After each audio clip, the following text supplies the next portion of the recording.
Isang mapagpalang umaga mga ka-agri. So ngayong umaga ay magbabahagi na naman ako ng isang ideya at kaalaman na pinagkaloob sa akin ng Amang Diyos.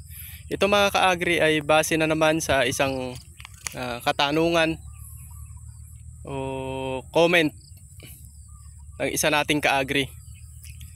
Nagtatanong siya mga ka-agri tungkol sa sakit na anthracnose. So yun nga, yung anthracnose kasi maraming proseso yan mga ka-agri bago yan magamot. Hindi yan nakukuha mga ka-agri sa dami o lakas ng gamot na ginagamit natin. So ngayon nga, kailangan natin mga ka-agri malaman muna natin kung ano yung sakit na anthracnose. Ano ba yung anthracnose mga ka-agri? Ito mga ka-agring anthracnose, ito ay fungus na nagre-release ng protina. Yun yung sumisira ngayon sa cell wall ng halaman natin mga ka-agri. Kung mahina yung cell wall ng halaman natin, syempre mas madali para sa fungus na sirain yung cell wall ng halaman natin. Mas madali siyang makapasok. Ano ba itsura nito mga ka-agri? Yung itsura nito, kailangan muna nating malaman mga ka-agri, kaya tinuturo ko sa inyo o sinasabi ko sa inyo kung ano yung anthracnose, ano yung itsura, para alam natin o mas madali nating maintindihan kung ano dapat yung igagamot dito. Kaya sana magpagpasensyahan yung mga ka-agri yung paliwanag ko. So ang itsura nito mga ka-agri ay nagsisimula to sa isang spot lang. Kasi doon maliit muna yung fungus na yon. Nagsisimula siya sa isang spot katulad nito. Hindi ito nakikita sa may Taiwan mga ka-agri, sa may mga siling labuyo, yung mga berdeng berde, kasi nga berdeng berde sila. Yung spot na to hindi naman masyadong malaki, so mas kitang kita ito sa may panigang, dahil nga yung kulay ng panigang ay light green. So medyo black yung brown o black yung spot na yon, kaya mas kita siya. Sa kalaunan mga ka-agri, yung spot na yon, magre-release kasi yun nag-release na siya ng protina, nasira na yung cell wall, at pag hindi natin agapan, lumalaki yon hanggang ganito, para na siyang sugat na nakakadiri na siyang tignan. Yan, ganyan yung itsura ng anthracnose. Meron kasing spot mga ka-agri na napagkakamalan nilang anthracnose, yung alam nyo mga ka-agri, yung sa panigang, yung kung nasubukan nyo na. Kasi ako mga ka-agri, yung sinasabi ko sa inyo rito, na experience ko na kasi, kaya siguro mas nauunawaan ko, mas naiintindihan ko na. So dito mga ka-agri, para siyang may sugat dito. Medyo malabo kasi mga ka-agri yung camera ko. Dito sa dulo na to, wala siya dyan, dito. Lalo na mga ka-agri sa tag-araw, yung mga nagtatanim ng hindi masyadong maulan, dito sa lugar na to, napagkakamalan nila yon mga ka-agri na anthracnose. So iba ang itsura ng anthracnose. Ang sakit na yun mga ka-agri, yung sinasabi nilang naglulusaw dito, parang mapapanat siya mga ka-agri. Ang sakit na yon ay blossom end rot. Kulang siya sa calcium talaga, yung kulang ng dating yung calcium sa may halaman natin. Hindi yun anthracnose mga ka-agri, hindi yun dahilan ng fungus. Blossom end rot yun, parang sa kamatis. Yan. So alam nyo na mga ka-agri, yung itsura ng anthracnose, yung ganito, parang magsusugat siyang ganyan, tapos lumalalim siya. So ngayon mga ka-agri, ano naman yung magiging maaaring ilunas natin sa may anthracnose na yan? Kasi mga ka-agri, marami talagang nagtatanong o maraming magsisili na problema talaga yung lunas sa may anthracnose na yan. Sa totoo lang, marami nang nag-iimbento ng lunas o nag-iimbento ng ini-spray para lang malunasan yung anthracnose na yan, kasi mahirap talagang lunasan yan. May mga paniniwala na nakakagamot daw yung may nakita akong vlog, tubig. Pagkayari daw ng ulan, ini-sprayhan ng tubig, purong tubig. So wala namang scientific explanation kung bakit nakakagamot yung tubig.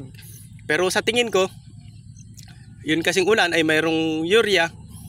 So pag uminit, nasusugat yung cell wall ng halaman na yun, nagkakaroon ng fungus. So yun, kaya pag tubig nahuhugasan, maaaring ganun mga ka-agri. Pero walang paliwanag kung bakit, kung nagagamot ba talaga siya ng tubig. Meron din mga, yung iba naman, dishwashing.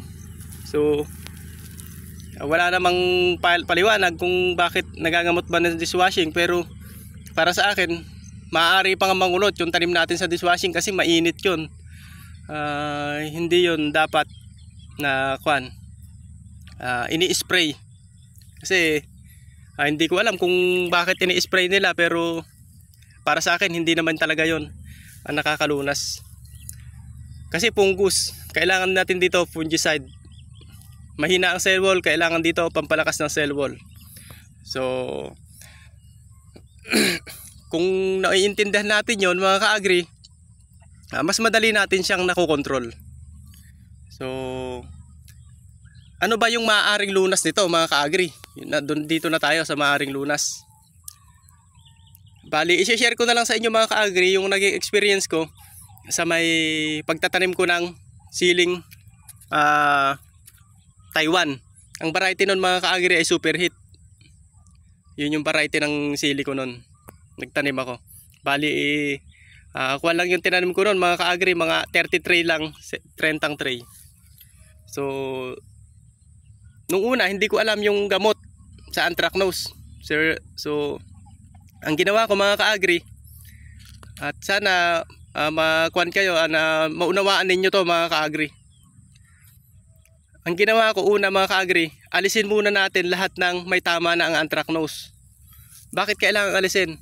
Kasi mga ka-agri yan ay fungus. Kaya dapat alisin natin yan dyan sa may puno. Halimbawa, ayan mga ka-agri, may mga anthracnose na yan. Ayan. So alisin natin ngayon isa-isa yung may mga sakit. Kung wala tayong tiyaga na maalisin mga ka-agri, ayaw nating gumaling yung anthracnose. So yun, pababayaan na lang natin. Kung hindi, alisin na natin yung buong sili, kung hindi tayo matyaga. So kailangan nga dito mga ka-agri tiyaga. Katulad ng nireply ko sa mga comment, tiyaga o malaking proseso. So aalisin natin ngayon yung bunga na mayroong tama. Huwag nating ilalagay mga ka-agri o ibabagsak lang dito. Kasi meron na akong nakikita mga ka-agri dito sa area namin, hindi niya makontrol yung anthracnose. Kasi nga yung sili, pagkat inalis nila, aalisin lang nila tapos binabagsak din dito. So yun mga ka-agri ay isang maling paraan. Kasi nga mga ka-agri, yun ay fungus. Kapag binagsak nyo lang dyan yan, tapos syempre mabubulok yun, dadapuan ngayon nyo ng insekto. At hindi naman purpose na yung insekto nakadapo lang doon, lumilipad-lipad yan. Dadapo na naman siya ngayon dito sa dahon, sa may bunga. So andun ulit yung ngayon, yung virus, maaaring lumipat na naman doon yung fungus. Kaya hindi nila magamot-gamot. Kaya ang gawin ninyo mga ka-agri, alisin ninyo, tapos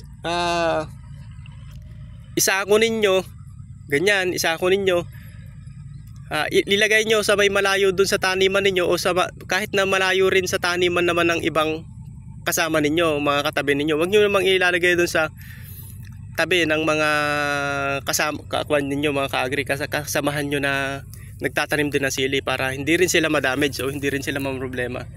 Ay ilagay nyo mga ka-agri sa malayo, o sa hindi siya nadadapu-dapuan ng mga langaw, mga insekto. So isasako natin siya, ilagay nyo sa kung iuhukay nyo mas maganda, kung kaya nyo sunugin. So para hindi nadapuan ng insekto, tapos yung insekto na yun babalik sa may tanim natin. Ganun din mga ka-agri, kaya dapat safe o malayo para nakokontrol talaga. Kaya nga ang iba, spray ng fungicide, spray ng kung ano-anong fungicide malalakas, hindi nagagamot dahil doon mga ka-agri. Hindi nila alam na yung yung fungus na nandun ay naililipat-lipat lang. kailangan natin ng ano tawag dito, yung disiplina dito mga ka-agri pagka nagagamot tayo ng anthracnose para magamot natin. So yun sa akin mga ka-agri, inalis ko isa-isa. So inilayo ko. Tapos nung naalis ko na mga ka-agri, kinaumagahan nun, nag-spray na kaagad ako ng Armure. Etong gamot na to mga ka-agri ay subok ko lang. Hindi ako endorser o nag-endorso ng gamot na to. Eto mga ka-agri ay subok ko lang para sa anthracnose. Etong Armure. Huwag na kayong gumamit ng kung ano-ano mga ka-agri, kasi eto mga ka-agri ay nasubukan ko na. Epektibo talaga. So ang Armure mga ka-agri, isang takip lang sa isang 16 liters na tubig. 16 liters na power spray. So i-spray nyo kinaumagahan. Medyo paliliguan natin ng konti, pero hindi naman masyadong ligong-ligo mga ka-agri. Ayan. After 3 days mga ka-agri, isprayan ulit natin siya ng fungicide. Armure ba ulit? Hindi na. Ang i-spray natin mga ka-agri ay ibang AI naman. At ang nasubukan ko na isinilit ko rito ay yung pungguran. Etong pungguran. Mabisa ito mga ka-agri sa anthracnose kasi ito ay bactericide at fungicide at bactericide. So yung bacteria saka fungus kayang-kaya nitong patayin. Kung may ibang AI na mas mura na ang AI ay copper hydrochloride mga ka-agri, ay pwede nyo naman sigurong gamitin yon, pero hindi ko mai-recommenda na yon talaga ay epektibo. Kasi ang ginamit ko nga ay pungguran. Base sa experience ko lang to mga ka-agri. After 3 days, uulitin nyo siya ng pungguran. Tapos after 3 days ulit mga ka-agri, i-sprayhan naman natin siya ng hindi na fungicide, foliar na. Kasi nga sinabi ko nga sa inyo mga ka-agri, humihina yung cell wall ng halaman natin. Ayan. Humihina yung cell wall niya. So pag humina yung cell wall, mas madali siyang tamaan. So nag-spray tayo ng fungicide, ng mga bactericide. Ngayon, tibay protekta na siya mga ka-agri, o pwede na nating napatay yung fungus dyan. Ngayon, i-sprayhan natin siya ngayon mga ka-agri ng pampalakas ulit ng cell wall para naman malakas na talaga yung protection ng halaman natin. So ang i-spray natin mga ka-agri ay yung Yara Vita Caltrac. So walang halo yun mga ka-agri. Maging sa may yung Armure mga ka-agri ay walang halo. Hindi natin hinahaluan yon. Walang halo na kahit ano yung unang-unang spray natin na ano tawag dito, yung Armure. Walang halo yon. Ang fungguran wala ring halo. So ang Yara Vita Caltrac na i-spray natin wala ring halo. Hindi natin nahaluan yon mga ka-agri. I-spray lang natin siya. Ganyan. Ang labuyo kasi mga ka-agri namumunga dito sa may ibabaw ng ganyan, nakaganyan siya. Meron din sa loob pero nakaganon siya talaga. Walang hindi siya ganito. Hindi siya katulad ng sultan na at panigang na andito sa silong. Halos lahat ng labuyo mga ka-agri dito nakaganyan siya, nakataas.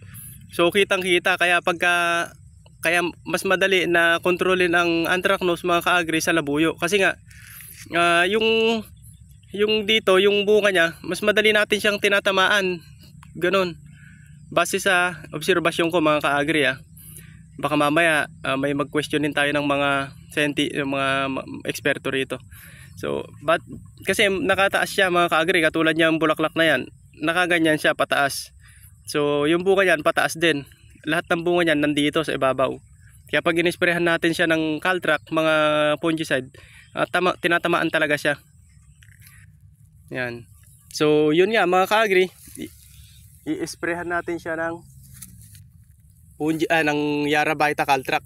Yung Yara Vita Caltrac na yun mga ka-agri ay subok ko na rin. So ginagamit ko na rin talaga yon para sa pagsawata o pag-control ng yung anthracnose.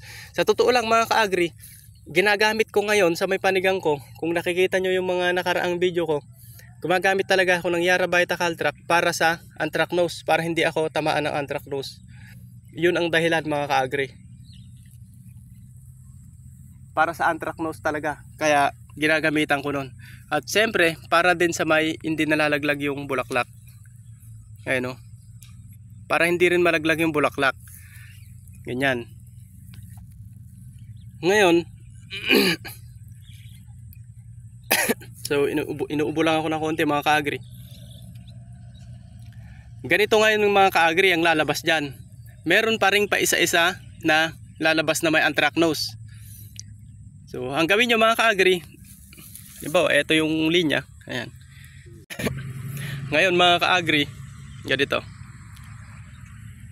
Daanan nyo ulit yung isang hirela na yan. Bali dadaan kayo dyan. Tapos pupulutin nyo ngayon yung isa-isang bunga. Bali isa-isang bunga na yan na merong tama. So ang gagawin, parang ang mangyayari doon mga ka-agri ay finishing ba.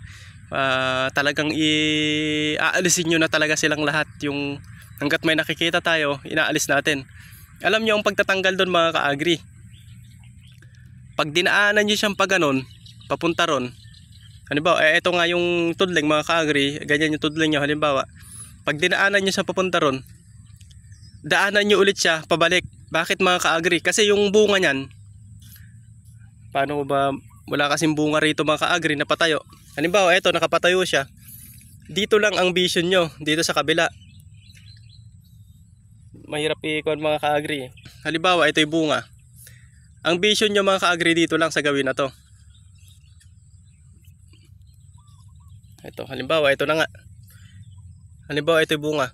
Ang vision nyo mga ka-agri dito lang, andito. So, maaari na meron siyang anthracnose dito sa likod. Kaya nga, hindi nyo siya nakikita o malalampasan nyo, yan na naman yung hawa. Kaya ang gagawin nyo mga ka-agri, pagtiyagaan ninyo na lalo na pag kukunti na lang yung anthracnose, pag nakarating na kayo dun sa dulo, balikan nyo ulit. Dahan-dahan yan. Pagtiyagaan nyo, kaya nga kung may kuwang kayo, kung marami kayo, mas mabilis. Lalo na kung maluwang yung taniman natin, mas mabilis siya. Ganyan. Yun yung ganun ang diskarte ko mga ka-agri na ginagawa. So nasa inyo kung gusto nyong gawin, pero yung ganun nga ang ginagawa ko mga ka-agri. Pagka may anthracnose, yung labuyo ko. So sa ngayon hindi ako nagtanim ng labuyo mga ka-agri kasi nga sobrang dami ng naglabuyo dito sa amin, kaya nagpanigang na lang ako para kahit mura marami akong mapipitas. Saka ang panigang mga ka-agri hindi masyadong magastos. So ganon ang diskarte mga ka-agri, ulit-ulit lang. Tapos pagkayari nga ng Caltrac, balik na naman tayo sa armure. Itong armure nga na to mga ka-agri ay ulitin ko lang na subok ko na. Hindi ako ano tawag dito, hindi ako parang sponsor, parang ano tawag dito, nag-endorso ng gamot na to. Ulit-ulit lang yun mga ka-agri, paikot. Ayan. Ang armure isang takip, ang pungkuran 6 mga ka-agri, 6 na kutsara sa 16 liters. Pagka may sakit na mga ka-agri, kailangan na natin sa may higher dosage o mas mataas na dosage na yung kailangan natin. Kasi kung makikita nyo sa pungkuran 2 to 6 yan. So pag 2, kuwan lang tayo, nasa curative o pag-control lang tayo. Pero pag nasa 6, kuwan na yun, ay protectant pala. Pag sa 2, sa protectant lang tayo. Pag sa may 6 ay curative. Nagkukuhan lang tayo, nagkukuhan na tayo. Naggagamot. So ayun lang mga ka-agri, sana na unawaan ninyo yung paliwanag ko tungkol sa anthracnose. Medyo matagal mga ka-agri yung proseso talaga sa anthracnose, kaya pagtiyagaan ninyo kung gusto nyo talaga ninyong maparecover yung tanim ninyo. Huwag kayong maniwala mga ka-agri, para sa akin, sinasabi ko na sa inyo, sa mga ano tawag dito, yung dishwashing. So siguro merong lugar talaga na iniisip nila na nagamot talaga ng dishwashing, pero merong ibang dahilan yun, hindi sa dishwashing. Ayan, yan yung bunga ng sili natin. Sa susunod, pagka walang magko-comment, Siguro ang isusunod ko ay yung tungkol naman sa pagiging unat ng sili natin, kasi yung iba maraming baluktot yung ganito. So yung iba kasi balubaluktot talaga yung sili nila. So yun naman yung susunod nating talalakayin. So dahil nga medyo tanghali na, may trabaho pa ako, yun lang, isiningit ko lang tong anthracnose na to. So maraming salamat sa inyo mga ka-agri, sa mga sumubaybay, at pagpalain tayong lahat ng mga magsasaka ng gulay mga ka-agri. Salamat po. Ito po yung sili natin mga ka-agri. Yan yung kalagayan ng sili natin. Malapit na tayong magpitas.